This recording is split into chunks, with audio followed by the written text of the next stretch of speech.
There's a lot of science that supports how gluten can affect your levels of inflammation. And PCOS is an inflammatory condition. So eating foods like gluten and dairy can really aggravate that level of inflammation, make it harder for you to reverse your symptoms. Doctor said you got PCOS. Now go on, girl, just lose some weight. Till I took the symptoms into my own hands and reversed them naturally. So I became a dietitian to help my sisters feel the best they've ever felt. Take a step in my direction if you wanna prove them wrong and take control of yourself. Join a sister and a mister. So by the time, I don't know why I had like a southern accent there. By the time y'all hear this episode, we will be in Japan, or maybe might be post Japan, but we're going in 2 days. I can't believe it. I honestly thought we were going on Friday, and then we looked up the flights, and it turns out we're going on Thursday. I know, we almost missed the flight by a day. We land there on Friday. Yeah, because that's how we have it on our calendar. Because Tallinn is a calendar fiend. She has to have everything on a calendar, so she had it the day we landed, not the day we fly. See, I don't have very good luck with flights. Mm-hmm. There's always some kind of issue that ends up happening that's like unexpected. Either I'm at the wrong airport or I booked it on the wrong day. Like, I don't know how this happens to me, but it just gives me anxiety now because I feel like there's some kind of mistake that was made that I'm not going to be aware of until I get to the airport. Tallinn's tripping out. I'm tripping. Tallinn trips out because just yesterday she was like, I don't know what we're doing. I'm nervous. I'm a control freak. Someone else is planning the restaurants. Like, we booked the hotels a long time ago. I forgot like where we're even going. So I booked them all. What are you worried about? There's literally. Did you see the notes I made? The screenshots of each hotel and Tallinn. flight, and I mapped it all out. How hard could it be? In a shared notes thing. We're flying directly, no layover from LA to Osaka. Like, it's easy as it can get. And then we're just going from Osaka to Kyoto by train. What train? You just told me about this shuttle you booked. I didn't even book the shuttle because last night I was working and I couldn't call Japan. Are you serious? I'm gonna call tonight. What is this shuttle? It's not a shuttle. It's like a car service that picks you up from. Yeah, because we can take the train from the Osaka airport to, or is it Kyoto? Where are we landing? Oh my god. No, I'm looking it up. I think it's Osaka. Japan. We land in KIX. Is it Kyoto? Which is that Kyoto International Airport? Yeah, I think so. Whatever. We land somewhere at 7 p.m.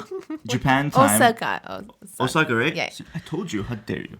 But the KIX threw you off because you thought the K was a Kyoto. Yeah. But I think it stands for Kaisai International Airport, if I'm not mistaken. Well, but anyway. That's not what you said 2 seconds ago. I know. Well, I apologize. And you don't have to, destroy my character, defending me. But anyway, so we land there at 7 p.m. And I was like, okay, there's a train that's like, you take a bus for 5 minutes to a train station. You take a bus to a train station? What the hell? And then from there, it's like a 45-minute train ride to another bus station where they can take us to the hotel from there. And I was like, you know what? Another bus station where we sit on another transportation to go to the hotel. Yes. Well, you think the train just goes directly to the hotel, like some sort of Uber? Do they have Uber there? Do we call an Uber to get don't us worry. from the train station? Let me explain. So because I knew you would be at 7 p.m. after flying for 12 hours, you would be like dazed. I was like, okay, Tallinn's not going to like this idea, even though I love doing trains. When we land, I'll just get a car service that will take us from the airport to the hotel, 45-minute drive. Wow. It's at least simple and easy. Why aren't we doing this? I will. I'm going to call the concierge tonight. Because there's like an 18-hour time, a 12-hour time difference. You just told me shuttle, you told me train, and then you told me another form of transportation. Yeah, when I said shuttle, I meant car service. Whatever. Okay. So we're just gonna land, take a car service, and go to the hotel. That's what you're telling me right now. Yeah, I am. I don't know what you're doing. I don't know. Booking under my name at this point. Jeez. But anyway, it's gonna be really fun. Is it? For everyone, just watch stories. I don't know when this episode's going to be released. We're recording a bunch right now because we're traveling and we're just trying to get, as many recorded as possible so we don't miss any episodes, because we do this for you, sisters. We make sure you don't go a week without an episode. That's right. We don't put replays on that often. And Once in a while we put a once in a replay. while we just can't make it. But, we didn't want to do that. But we've never missed an episode. We haven't. And speaking of, we never miss an episode, I do have a little announcement. This May, the month you're listening in, is the 5-year anniversary of the sisterhood and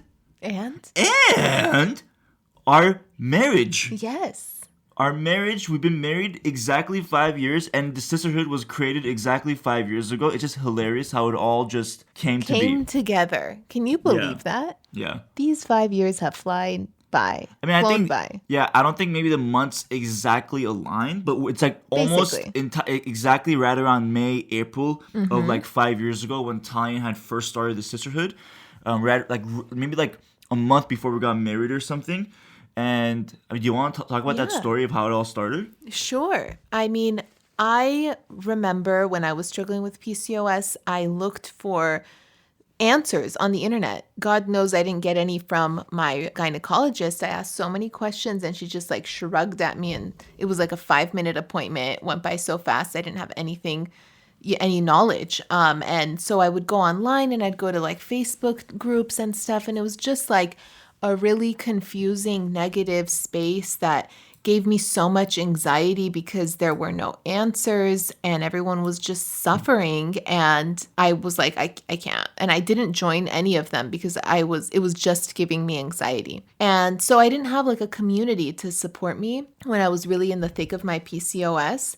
And I realized that there really wasn't one. And I took a good look around and I was like, everyone seems to be really confused. So what I'm going to do here is I'm going to find some doctors who have reversed PCOS for their patients and figure this out myself. So it took me a really long time to figure it out. And once I did, I wanted to create a community where people had answers and support and could see these amazing success stories that weren't just from quick fad diets that last a month, something that was actually long-term lifestyle and sustainable, which is our PCOS weight loss method. And so that's what we teach in the Sisterhood app. We have our Learn videos. That's the resources that we have: gluten and dairy-free recipes, PCOS-friendly workouts, and just kind of like a hub where you can get the answers, instead of shooting in the dark or going into really negative places and spaces that make you spiral and want to ignore PCOS for years and years because it's just too much and you don't know what to do.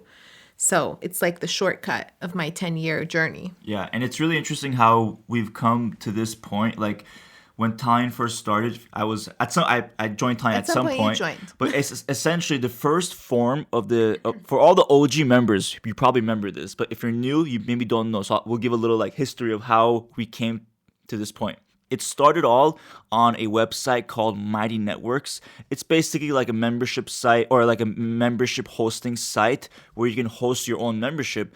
But at the end of the day, it's not really your own website. You're using like a third-party service.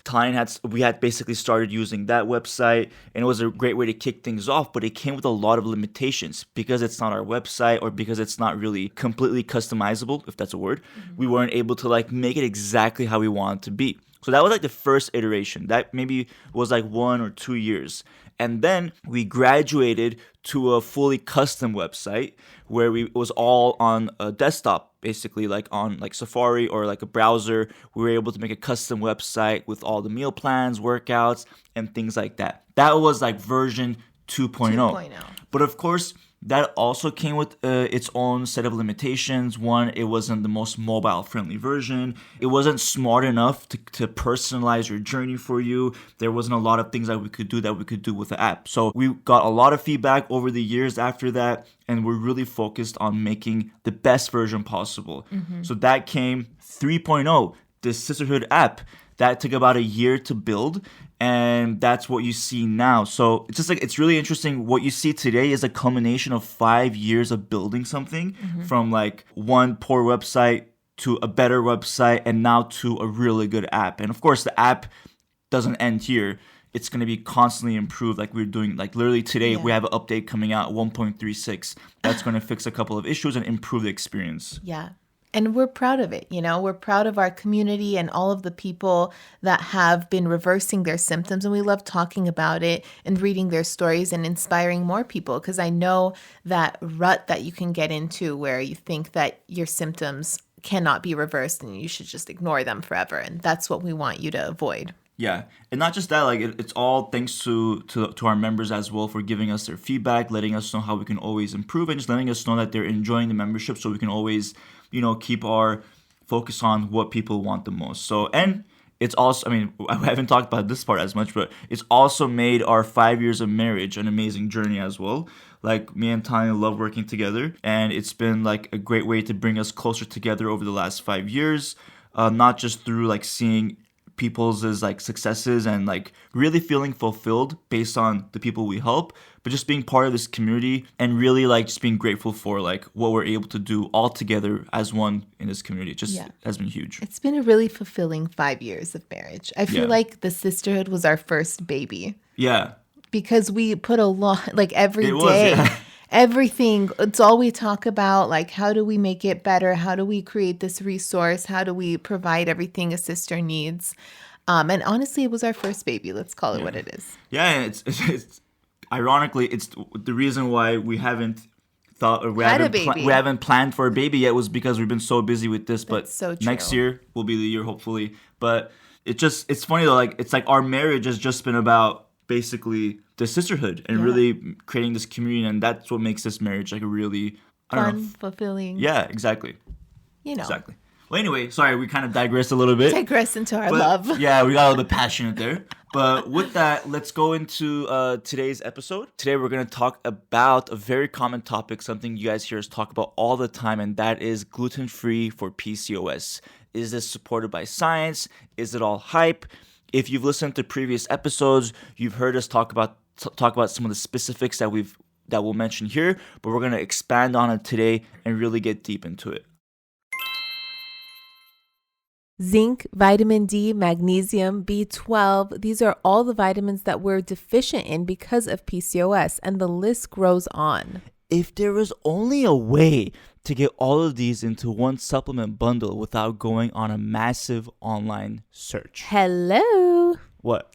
Isn't that why we created Metabolism Plus? Oh, you mean our supplement line that covers all the nutrients and vitamins a woman with PCOS needs in one bundle? Yes. Sisters, when I was diagnosed with PCOS, I was so overwhelmed with researching all the different supplement companies, and eventually I had a huge collection of bottles in my cabinet that I couldn't even keep up with. So with that in mind, we created a bundle of 4 essential supplements that have the fundamental nutrients for women with PCOS, and it's called Metabolism Plus. Not only does our bundle include omega-3, coenzyme Q10, curcumin, but it even has a multivitamin designed to fill nutrient gaps that are common in women with PCOS. And what makes it really special is that all of our supplements are NSF certified, which means they are third-party tested for purity and accuracy. Head over to ovafit.org to order your Metabolism Plus bundle today. That's ovafit.org. Okay, stop smelling. The link is in the description. How dare you? Well, let's read off some amazing stories from sisters who have gone gluten and dairy free in the sisterhood. Yes. Starting with Ava. She says, I just wanted to share a small win. I've been struggling with symptoms for years prior to being diagnosed, and one of my worst symptoms was waking up severely fatigued no matter how much sleep I got. I'm talking like waking up feeling like I was coming out of a coma and severely struggling to become alert for a solid 30 minutes every morning. I honestly had just accepted that it was part of aging and maybe I was really just that tired, but after taking all the supplements, Metabolism Plus, going gluten and dairy free for 2 weeks, I actually woke up the past 2 days with energy. Woo. My husband immediately noticed, and he was just as excited as I was. So thankful for this group. It's literally already changed my life, and I'm just getting started. That is amazing, That's Ava. amazing. Congratulations. Only 2 weeks and you're already feeling the results. I mean, it's so much easier to follow when you notice how much it's helping you. And I'm so happy that you're noticing and sharing with us. Yeah, absolutely. And I'm sure so many can relate to waking up feeling like you just like have no energy, struggling to get out of bed. So it's really great for to know that it's possible to wake up with energy and actually start your day off on the right foot. Yes. Foot. All right. And then before we go on to the main topic, we have one more success story here. This one is from Bethany. She says, "Man, oh man, I made the mistake of eating some things I would have normally eaten prior to cutting out gluten and dairy. I'm sure paying for it, lol. It's really made me realize how much gluten and dairy do affect me though. 5 pounds down in 2 weeks and have been feeling great otherwise. So much less fatigue, no bloating or bathroom issues after I eat. Less cravings and less inflammation. Never thought in a million years I'd be excited to get back to no gluten or dairy, but here I am looking forward to it." That's the thing, it's not just about PCOS weight loss. It's all about healing your symptoms along the way. And some of those really intense fad diets, like cutting out all of your carbs and stuff like that, maybe you do lose weight for a second, but do your cravings go away? Do you improve your inflammation? Like, I don't think so. So this is much easier to follow and willingly because you feel good. Yeah. So yeah, should we hop into, the science about going gluten-free? Yes. Let's get into it. So, Tyne, you're the dietitian. Kick us off. I will kick us off. I get this question a lot. Should I go gluten-free for PCOS? And the answer is you have to give it a try to see how it affects your body. There's a lot of science that supports how gluten can affect your levels of inflammation. And PCOS is an inflammatory condition. So eating foods like gluten and dairy can really aggravate that level of inflammation, make it harder for you to reverse your symptoms. Could you give us like a short explanation, like a basic explanation of what gluten is exactly, just for anyone who may not know? Yes. So gluten, it's a protein that's found in wheat and bulgur and farro and barley and rye. Like grains. Grains. A lot of different grains, right? Yeah, a lot of different grains too that are very common in the US are wheat and rye. So you'll see a lot of breads made with that.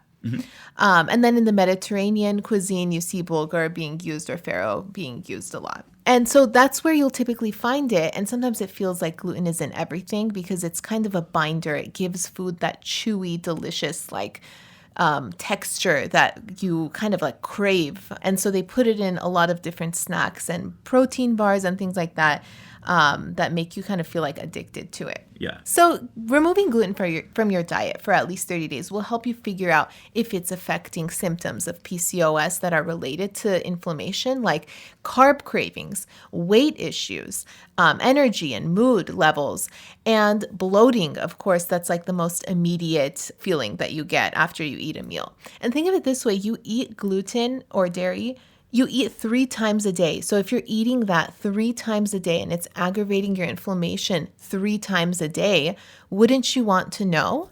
Wouldn't you want to know if that's like fueling this inflammatory fire that's going on in your body? I certainly had a lot of cystic acne, a sign of inflammation. So going gluten and dairy free was a huge game changer. And like no amount of face products, makeup, I spent so much money on lotions and things and dermatologist appointments, and none of it is like worth it if you're eating the foods that are fueling the fire, that are causing the inflammation and the cystic acne. Yeah, exactly. It's like you have to get it from the root cause, or else all the skin products or anything else is only just covering up as best as it can. And that goes for all the PCOS symptoms. It's affecting your mood, your weight, your cravings. You have to get down to the bottom of it and not just keep masking it with other things. Yeah. So if you were wondering if going gluten-free for PCOS was a fad or is it based on science, we're going to give you a lot of research and literature today that shows the science behind going gluten-free for PCOS, including how it affects your metabolism, inflammation, insulin resistance, and much more. If you're also new to this, I highly recommend reading a book called Going Against the Grain. It is by Melissa Diane Smith. She's a nutritionist and author of that book, and she talks about how gluten sensitivity is found in 85% of women with PCOS. 85%. Of course, there's also the book PCOS SOS by our favorite doctor, Dr. Phyllis Gersh, who's a leading innovator, Gynecologist, yeah. leading gynecologist, double board certified, but leading gynecologist in PCOS. And she even talks about in her book about going gluten-free as well as dairy-free, but we'll get to that on another episode. Yes. But essentially, there's already so much literature and research going back decades, so this is definitely not a new fad. Yes. This is based on a lot of great science. Let's get into it. Gluten affects our leptin hormone, aka our fat thermostat. Leptin, often referred to as the satiety hormone or fat thermostat, it plays a crucial role in regulating energy balance by inhibiting hunger, which in turn helps to regulate body weight. It's produced by your fat cells and helps to communicate to the brain about the body's fat storage, and that influences your appetite and metabolism based on energy levels. Yes, so basically when gluten affects your leptin sensitivity, it means the brain might become less responsive to the leptin signals. So this is a condition known as leptin resistance.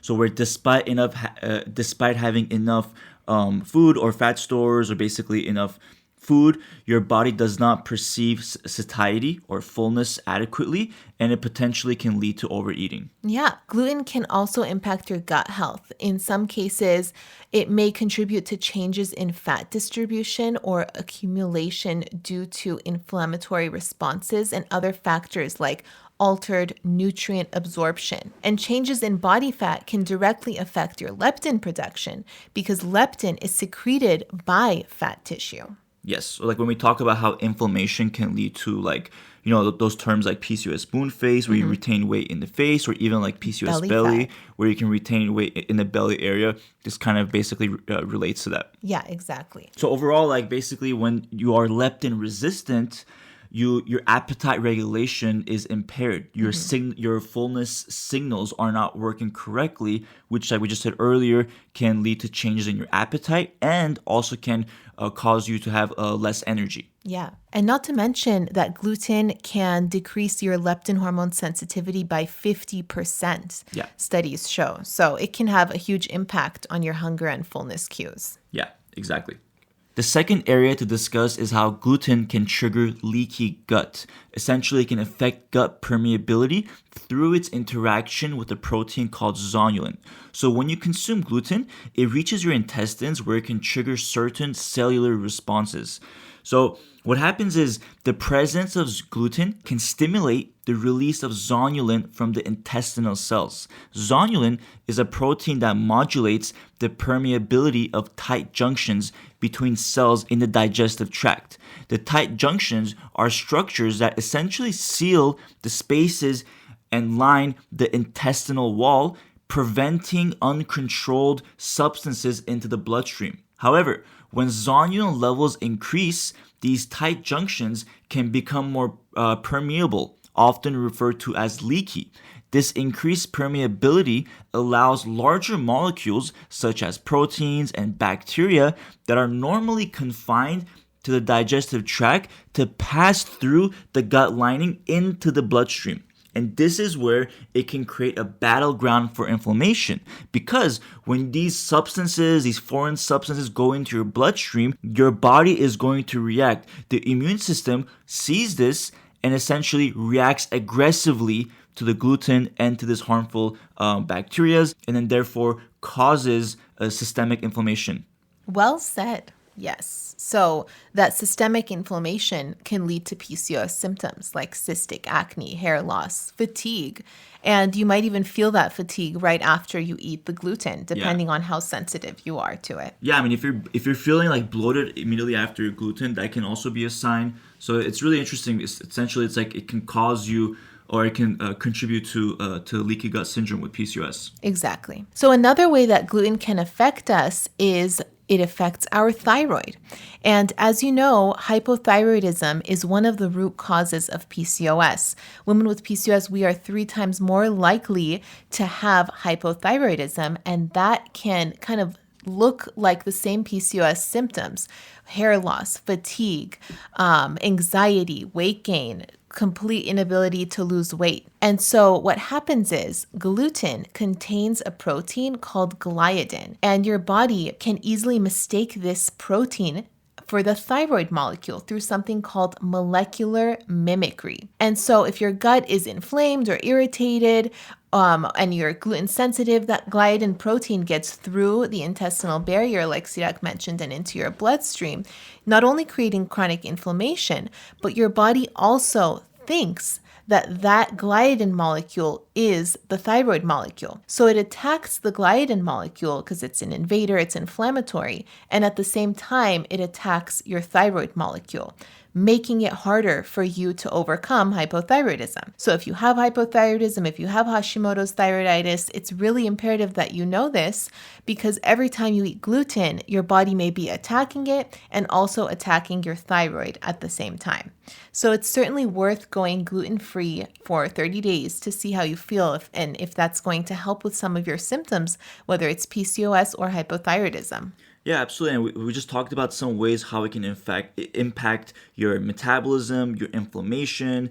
Of course, also this can impact your insulin resistance and so much more. So it's really interesting. And there's also like other topics or other facts about gluten that are also like intriguing, or you might want to say like red flags. So for example, some of the things about gluten has changed over the past few decades. The gluten plant itself has been genetically modified over the years to become thicker, so that the plant can grow taller and therefore can be stronger, and they can harvest more oats or whatever like gluten that they're growing. Mm-hmm. Did I say that right? Yeah. Gluten that they're growing? Wheat that they're growing. The wheat, yeah, that's what I meant to say. The wheat has also been genetically modified to be more chewy and to contain more gluten protein in it, which makes it harder to digest and harder on your gut and harder for your inflammation. Yeah. So it's not the same grain as our ancestors were eating. So. Exactly. Like our ancestors for thousands of years were eating that kind of gluten or wheat, and our stomachs have evolved to be used to digest that.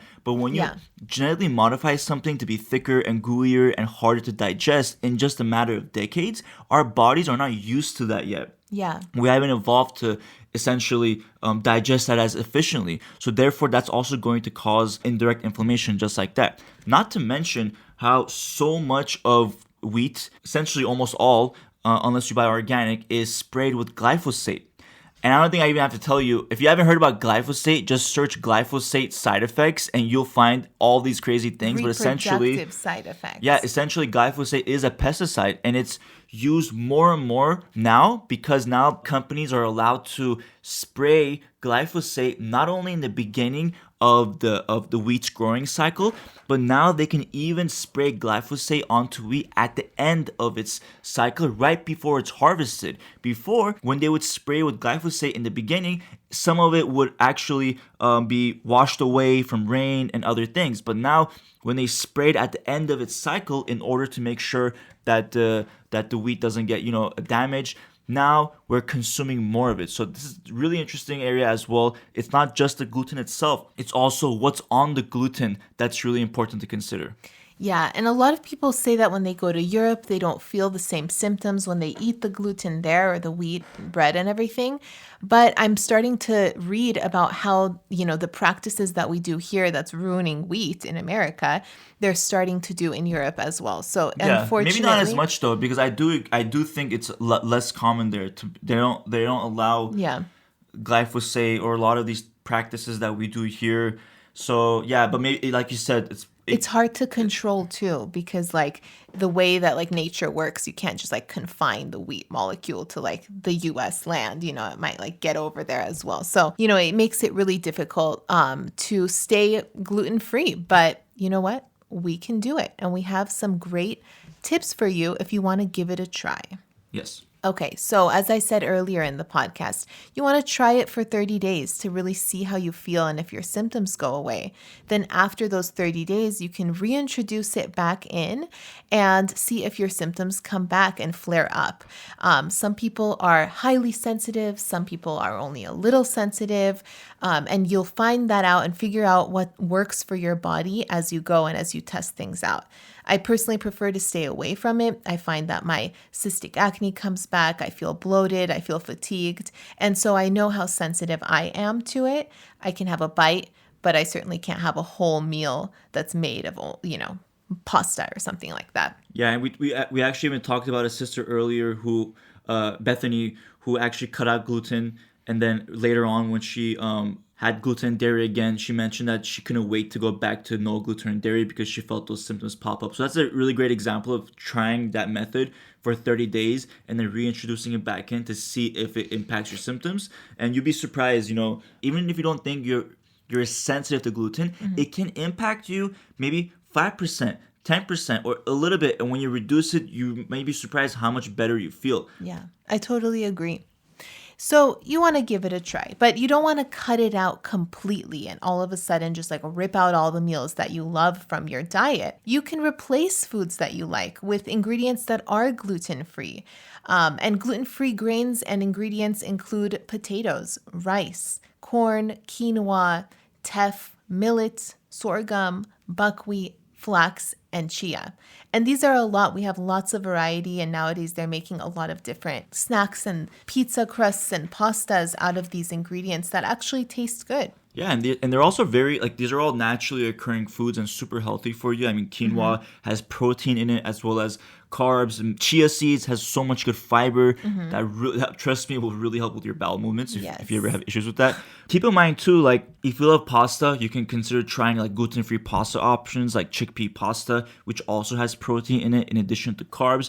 But keep in mind, too, we always talk about, if you're going gluten-free, don't focus on just consuming the processed foods, thinking that that's the solution and that's going to basically fix everything. Because at the end of the day, processed foods will still have those additional ingredients, additional, calories, or not calories, but additional things added to it that may not be as healthy. So overall, we always recommend to just focus on naturally occurring foods that are already gluten-free. And there's already so many gluten-free options that are naturally occurring. When we talk about proteins, all meat. When we talk about carbs, potatoes, sweet potatoes, rice, brown rice. Buckwheat, delicious. There's so many options that are actually gluten-free that sometimes we forget that there's actually a majority of food is actually gluten-free. Yeah, and to be honest, those processed snacks, not only are they processed, but they're also more expensive. And you don't need to lean in that direction. You can just buy quinoa, and that's so much cheaper than buying the quinoa gluten-free snacks, you know what I mean, that are processed and can be 3 times the price. So there are ways to do this that's super budget friendly and just very healthy and in a whole food manner. Well, I was gonna say if you're thinking oh, but it's my birthday coming up and I want to have a birthday cake. How am I gonna have a birthday cake? Well, I'm sure you know now, but there's more and more gluten-free desserts coming out from different stores all the time, birthday cakes and all that. We even have in the Sisterhood app, we have a whole dessert section including a birthday cake recipe. But overall, it's it may not taste the same. Maybe it doesn't have the same gooiness, but keep in mind, what did that gooiness impact before? So when you eat something gluten-free and it doesn't feel as gooiness, you can kind of be hey, at least that's not going to go in my stomach and make me feel in a certain way. But that doesn't mean, again, you can't have gluten or you shouldn't have gluten ever or feel bad about having gluten. It's just to keep in your mind if you ever feel you need that motivation to keep going, or if you need that motivation to go back. Exactly. And I will say, I have curated the recipes in the Sisterhood to taste delicious and not sandy, which is some of the gluten-free recipes back when I went gluten-free 10 years ago, where it had this weird texture. But I was meticulous about all of the recipes. They're all super delicious. And if you want to give them a try, trust me, not only will you love it, but your family will too. Right, Sirak? Oh, yeah, absolutely. Just what did you make last night? It was part of the Sisterhood recipe. What did I make last night? Oh, it was breaded chicken. Breaded chicken with everything bagel seasoning. Yes, all gluten-free. And of course, we had rice on the side of it, so it was delicious. Yes. Well, sisters, I hope you enjoyed this episode, and I hope you feel inspired to go gluten-free, give it a try, and see how you feel. Yes, and keep up with us. We'll be, as we mentioned, we'll be in Japan for about 9 days. We'll share everything on stories and stuff, and of course, give you guys our update when we come back on this podcast and let you know how it all went and whether we got lost or if Talene lost her mind. Yes, exactly. All right, sisters. Talk to you soon. Take care, everybody. Bye. What if you had an app for PCOS that could tell you what to eat, when to work out, and how to track your goals every day?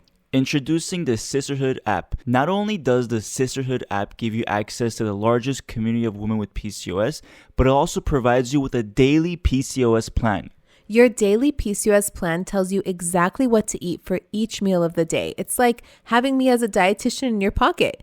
It also sends you a notification when it's time to work out, and it provides step-by-step videos to help you reverse your biggest PCOS symptoms. You also get access to 100 plus gluten and dairy-free recipes, the 5 Steps to PCOS Weight Loss Masterclass, and a full PCOS-friendly workout library to choose from. But let's not forget the most crucial component of PCOS weight loss, the support. You're not alone. In the sisterhood, you become part of the largest community of PCOS women where you can chat with us in our private Facebook group. Sirak, myself, and your fellow sisters are in there every day to answer your questions and support you along the way. So what are you waiting for? You can head over to the App Store and search Sisterhood, or click the link in the description to get started today. See you in there.